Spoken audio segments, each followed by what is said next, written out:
নমস্কার। আমি আজকে যেটা নিয়ে বলবো সেটা হলো শনির সাড়ে সাতি। এটি মানুষের জীবনে অনেক পরিবর্তন নিয়ে আসে। এটি সব সময় রাশির থেকে দেখা হয়। শনির সাড়ে সাতি হলো জন্মকুণ্ডলিতে রাশির থেকে গোচর বশ শনির স্থিতি যখন দ্বাদশ, প্রথম এবং দ্বিতীয় স্থানে থাকে তখন তাকে সাড়ে সাতি বলা হয়। গোচর বলতে এখানে প্রেজেন্ট টাইমকে বলা হচ্ছে। এবং সাড়ে সাতি 7.5 বৎসর হয়ে থাকে। সাড়ে সাতিকে 3টি চরণে ভাগ করা হয়। প্রথম চরণকে উদয় চরণ বলা হয়, দ্বিতীয় চরণকে শিখর চরণ বলা হয় এবং তৃতীয় চরণকে অস্তচরণ বলা হয়। আমি এখানে এক্সপ্লেন করার জন্য মীন রাশিকে এক্সাম্পল হিসাবে নিচ্ছি, কারণ শনি এখন মীন রাশিতে অবস্থান করছে। গত বছর মার্চ মাসেই শনি মীন রাশিতে এসে গেছে। শনি এক রাশিতে 2.5 বৎসর থাকে। মীন রাশির ক্ষেত্রে দ্বাদশ রাশি হলো 1, 2, 3, 4, 5, 6, 7, 8, 9, 10, 11, 12।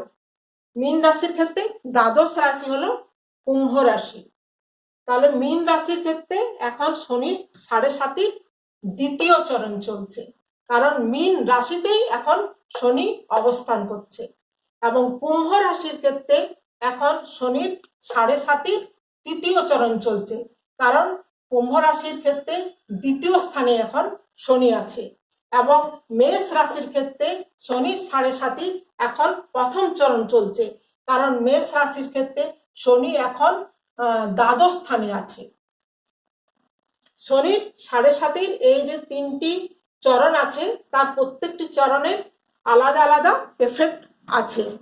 প্রথম চরণে আর্থিক ক্ষতি, কার্যক্ষেত্রে বাধা, গুপ্ত শত্রু আপনার পিছনে লাগে এই সময়, এবং কোনো দূর যাত্রা অনেক সময় ঠিক মতো সফল হয় না, এবং পায়ের প্রবলেম এসব দেখা যায় প্রথম চরণের ক্ষেত্রে।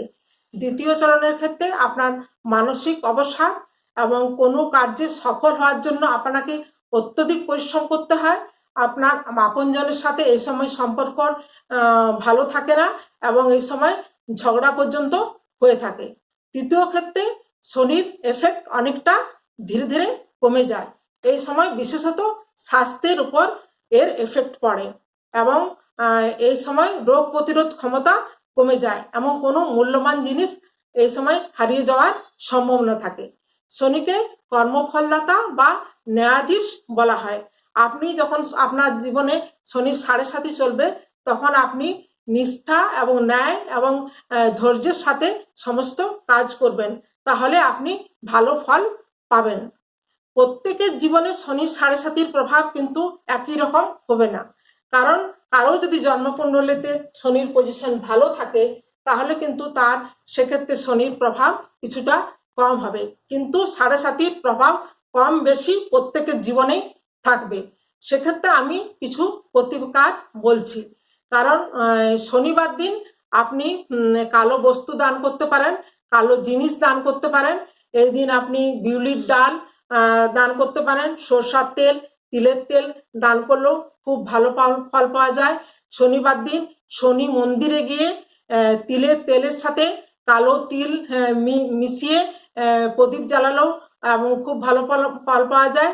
এবং ওই সময় আপনি শনি চালিসা পাঠ করবেন এবং শনিবার দিন আপনি হনুমান চালিসা পাঠ এবং শিবের পূজা করলে অত্যধিক শুভ ফল পাওয়া যায়। শনিবার দিন যদি আপনি অশ্বত্থ গাছে জল দেন বা সন্ধ্যের সময় প্রদীপ জ্বালান তাহলেও খুব ভালো ফল পাওয়া যায়। এবং শনিবার দিন আপনি যদি গরিব দুঃখীদেরকেও কিছু দান করে থাকেন তাহলেও খুব ভালো ফল পাওয়া যায়। ভিডিওটি ভালো লাগলে লাইক, শেয়ার এবং কমেন্ট করে অবশ্যই জানাবেন।